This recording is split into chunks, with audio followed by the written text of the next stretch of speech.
Paz de Jesus a você que assiste mais esse Papo de Discípulo.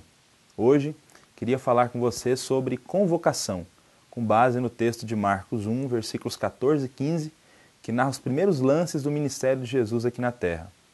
Então, logo João saiu de cena, foi preso, Jesus entra em ação. Era o fim do ministério do Batista e o início do ministério do Salvador.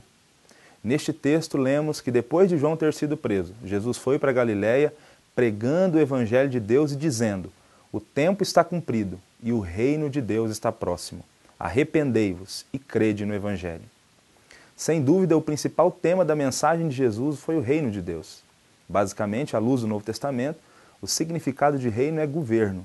Sendo assim, podemos dizer que o reino é o domínio ou o governo real de Deus. Esse governo, que um dia será revelado total e plenamente com a glória na nova terra, foi aproximado com Jesus e tem sua continuidade na comunidade de Jesus, a Igreja, até os confins da terra. A Igreja é a comunidade do reino de Deus e foi convocada por Ele para ser sinal histórica do reino. Podemos ver essa convocação na expressão "o reino de Deus está próximo", de Marcos 1,15. A palavra próximo, usada por Jesus, é a tradução de um termo grego com o sentido de chegar perto. Como devemos entender essa expressão? O reino chegou mais perto em que sentido? Pois bem, precisamos afirmar num primeiro momento que a linguagem que ele usa aqui não se refere à cronologia. O reino não chegou mais perto porque ele está a uma semana, a um mês, a um ano de nós. Concordamos com que essa afirmação de Jesus diz respeito à distância, isto é, o reino está aqui, próximo de nós, ao alcance das mãos. Ele já pode ser vivido, experimentado, sinalizado, proclamado. Essa expressão de Jesus era um convite para que os seus discípulos se envolvessem com o reino.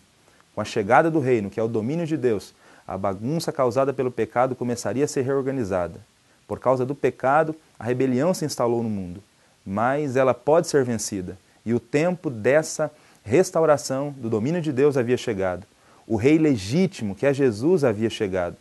Agora os seres humanos poderiam deixar de viver para si mesmos e começar a viver para Ele. Quando Jesus diz que o reino está próximo, noutras palavras, ele estava dizendo: faça parte desse reino, se envolva com ele, se envolva em fazer a vontade do rei. Esta é a convocação de Jesus. Essa convocação é para nós. O reino de Deus pode ser vivido. A vontade de Deus pode ser posta em prática por nós. E como podemos fazer isso? Simples. Imagine se o reino já tivesse sido manifestado em sua plenitude na terra. O que aconteceria? Maurício Cunha e Beth Wood dizem que se isso ocorresse, pessoas se converteriam e passariam a conhecer o Deus verdadeiro. Relacionamentos seriam restaurados. A prostituição e a violência acabariam. Haveria provisão para todos. Enfermos seriam curados. A poluição teria fim. Justiça e paz reinariam sobre a terra. A chegada do reino afetaria todas as áreas da nossa vida. O reino de Deus traria transformação completa. Tudo isso acontecerá de maneira plena quando Jesus vier reaver o que é dele em sua segunda vinda à terra.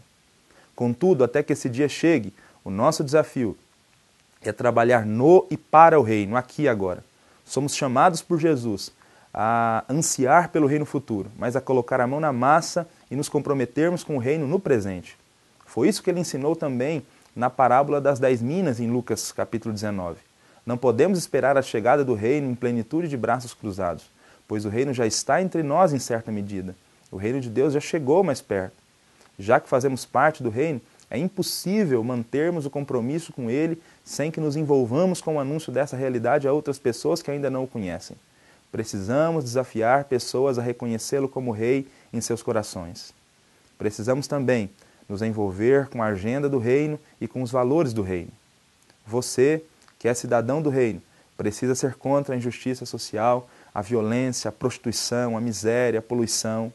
Porque esse mundo, com crianças sendo abusadas, com mulheres que vendem o seu corpo por dinheiro, esse mundo com mulheres que abandonam seus filhos em latas do lixo ou que têm seus filhos roubados para ser vendidos no tráfico de pessoas, esse não é o mundo que Deus criou.